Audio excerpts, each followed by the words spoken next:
আচ্ছা ভাই, একটা সত্যি কথা বলুন তো, ছোটবেলায় যখন কেউ জিজ্ঞেস করত বড় হয়ে কি হতে চাও, তখন কি কেউ বলতেন আমি বড় হয়ে বসের ঝাড়ি খেতে চাই, কিংবা আমি বড় হয়ে লস খেয়ে দেউলিয়া হতে চাই? নিশ্চয়ই না। কিন্তু বড় হওয়ার পর জীবনটা কেমন যেন একটা গোলকধাঁধা হয়ে গেছে, তাই না? আজকের ভিডিওতে আমরা এমন এক কুরুক্ষেত্র নিয়ে কথা বলবো যেটা মহাভারতের যুদ্ধের চেয়েও জটিল। এক পাশে আছে মাস শেষে নিশ্চিত স্যালারি অর্থাৎ চাকরি, আর অন্য পাশে আছে রিস্ক হ্যাঁ তো ইশক হ্যাঁ অর্থাৎ ব্যবসা। আপনি যদি কনফিউজ থাকেন যে জীবনের মোড়ে দাঁড়িয়ে ডানে যাবেন নাকি বামে, তাহলে পরের কয়েকটা মিনিট আপনার জীবনের মোড় ঘুরিয়ে দিতে পারে। বিশ্বাস হচ্ছে না? তাহলে পপকর্ন হাতে নিন, সিট বেল্ট বেঁধে নিন, কারণ আমরা এখন লজিকের রোলার কোস্টারে চড়তে যাচ্ছি। শুরুতেই একটা দেশি সিনারিও কল্পনা করুন। আপনি পাত্রী দেখতে গেছেন। পাত্রীর বাবা গম্ভীর মুখে জিজ্ঞেস করলেন, বাবা তুমি কি করো? আপনি যদি বলেন চাকরি করি, তিনি জিজ্ঞেস করবেন বেতন কত, আর যদি বলেন ব্যবসা করি, তিনি জিজ্ঞেস করবেন আসল পুঁজি আছে তো নাকি সব লোন। মানে শান্তি কোথাও নেই বস, সমাজ আপনাকে জাজ করবেই।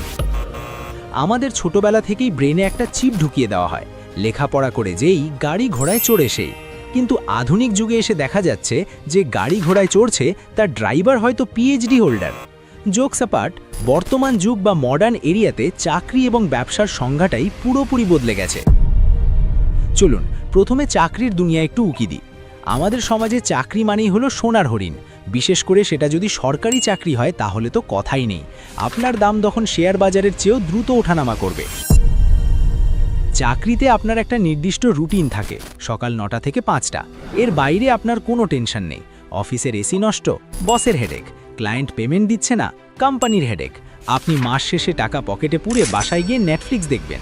Simple life. কিন্তু মুদ্রার উল্টো পিঠটা দেখেছেন কি? চাকরিতে আপনি বিক্রি করছেন আপনার জীবনের সবচেয়ে মূল্যবান সম্পদ, সময়। আপনি অন্যের স্বপ্ন পূরণ করার জন্য নিজের স্বপ্নকে ভাড়ায় খাটাচ্ছেন। বস যদি বলে এখন রাত 10টা বাজে মিটিং হবে, আপনাকে হাসি মুখে বলতে হবে, জি স্যার, আমি তো এটার জন্যই বেঁচেছিলাম।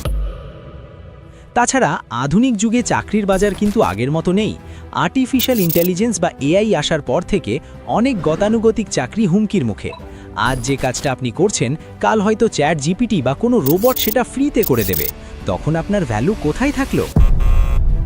দর্শক বন্ধুরা, এই পর্যায়ে আপনাদের কাছে আমার একটা প্রশ্ন। আপনার কি মনে হয়, বসের বকুনি খেয়ে মাস শেষে নিশ্চিত টাকা ভালো, নাকি নিজের রিস্ক নিয়ে অনিশ্চিত ভবিষ্যতের দিকে আগানো ভালো? কমেন্ট করে জানান তো দেখি আমাদের অডিয়েন্সের মেন্টালিটি কোন দিকে বেশি। এবার আসি ব্যবসার দুনিয়ায়। ওফ, বিজনেস শব্দটা শুনলেই কেমন যেন একটা সিইও ভাব আসে, তাই না? কোট টাই পরে মিটিং করছেন, সাইন করছেন, আর কোটি টাকা অ্যাকাউন্টে ঢুকছে। ফেসবুকে বায়ো দিচ্ছেন ফাউন্ডার অ্যান্ড সিইও অফ কিছু একটা। শুনতে কি জাস লাগে, তাই না? কিন্তু বাস্তবতা হলো ব্যবসার প্রথম কয়েক বছর আপনি সিইও নন। আপনি হলেন ওই কোম্পানির পিয়ন, দারোয়ান, অ্যাকাউন্টেন্ট এবং ঝাড়ুদার, সব একাই। ব্যবসার সবচেয়ে বড় মজা হলো স্বাধীনতা বা ফ্রিডম। আপনার কোনো বস নেই, আপনি যখন খুশি কাজ করবেন। কিন্তু সমস্যা হলো যখন আপনি নিজের বস, তখন আপনি নিজেকে ছুটি দিতে পারবেন না। একজন চাকরিজীবী দিনে 8 ঘন্টা কাজ করে, আর একজন উদ্যোক্তাকে দিনে 24 ঘন্টাই কাজ করতে হয়। এমনকি ঘুমের মধ্যেও সে ভাবে কালকে কাস্টমারকে কি রিপ্লাই দেব। আধুনিক যুগে ব্যবসার ধরন বদলে গেছে। এখন ব্যবসা করতে হলে বাপের কোটি টাকার দরকার নেই। আপনার হাতে থাকা স্মার্টফোন আর ইন্টারনেট কানেকশনই আপনার office. E commerce, drop shipping, content creation, freelancing agency, এগুলো সবই আধুনিক ব্যবসার উদাহরণ। এখানে পুঁজির চেয়ে আইডিয়ার দাম বেশি। তবে সাবধান, ব্যবসায় রিস্ক অনেক বেশি। পরিসংখ্যান বলছে নতুন শুরু হওয়া 10টি ব্যবসার মধ্যে 9টি প্রথম 5 বছরে বন্ধ হয়ে যায়। ভাবুন তো, আপনি সব জমানো টাকা দিয়ে একটা রেস্টুরেন্ট দিলেন, নাম দিলেন কাচ্চি ভাই ব্রাদার্স, কিন্তু মানুষ খেতে এলো না। তখন ওই বিরিয়ানি আপনাকেই 3 বেলা খেতে হবে। এবার মূল কথায় আসি। বর্তমান যুগে দাঁড়িয়ে আপনি কোনটা বেছে নেবেন, চাকরি নাকি ব্যবসা?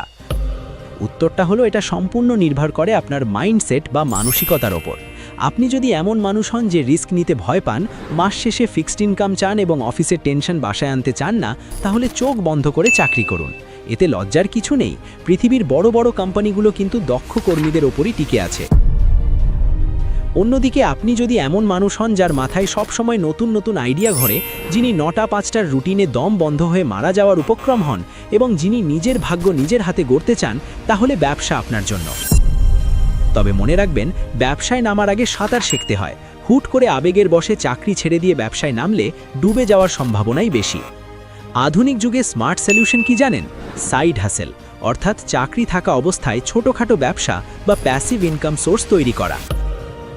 যখন দেখবেন আপনার সাইড বিজনেস থেকে চাকরির বেতনের চেয়ে বেশি টাকা আসছে, তখন বসকে গিয়ে একটা ইস্তফাপত্র ধরিয়ে দিয়ে বলবেন, স্যার ভালো থাকবেন, আমি চললাম আমার সাম্রাজ্য করতে। ভিডিওর শেষের দিকে চলে এসেছি, কিন্তু একটা সিক্রেট কথা বলে যাই।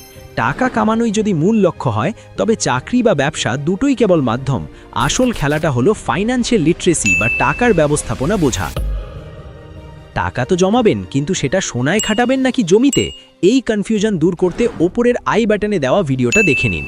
ওটা দেখলে আপনার ইনভেস্টমেন্ট গেম চেঞ্জ হয়ে যাবে। তবে আগে এই ভিডিওর শেষ কথাটা শুনে যান। তাই ডিসিশন আপনার। আপনি কি নিরাপদ খাঁচায় থেকে সময় মতো খাবার পেতে চান, নাকি জঙ্গলে শিকার করে খাওয়ার রোমাঞ্চ নিতে চান? দুটোই সঠিক, যদি সেটা আপনাকে খুশি দেয়। লোকে কি বলবে এই চিন্তা করে ক্যারিয়ার চুজ করবেন না, কারণ দিন শেষে বিলটা আপনাকেই পে করতে হয়, পাশের বাসার আন্টিকে না। বন্ধুরা, আজকের এই আলোচনা কি আপনার ব্রেনের জংধারা স্ক্রুগুলো একটু হলেও লুজ করতে পেরেছে? আপনি এখন কি ভাবছেন, চাকরি করবেন নাকি ব্যবসা, নাকি দুটোই একসাথে চালাবেন? আপনার প্ল্যান কি সেটা কমেন্টে বিস্তারিত জানান। আমি প্রতিটি কমেন্ট পড়ব, কথা দিলাম। ভিডিওটা ভালো লাগলে কৃপণতা না করে একটা লাইক দিন, আর শেয়ার করে দিন আপনার সেই বন্ধুকে যে দিনরাত ক্যারিয়ার নিয়ে কনফিউশনে ভোগে। পরের ভিডিওতে আমরা কোন টপিক নিয়ে আলোচনা করব? 1. ছাত্র বা বেকারদের জন্য বিজনেস আইডিয়া। 2. কম বেতনে সেভিং করার গোপন কৌশল, নাকি 3. শেয়ার বাজারের আদ্যপান্ত। ঝটপট কমেন্টে 1, 2 বা 3 লিখে জানান। যার কমেন্টে লাইক বেশি পড়বে, পরের ভিডিও সেটা নিয়েই হবে। ভালো থাকবেন, সুস্থ থাকবেন, আর মনে রাখবেন, ক্যারিয়ার যেটা হোক, মানুষ হওয়াটা সবচেয়ে জরুরি। দেখা হবে বিজয়ের মঞ্চে। আল্লাহ হাফেজ।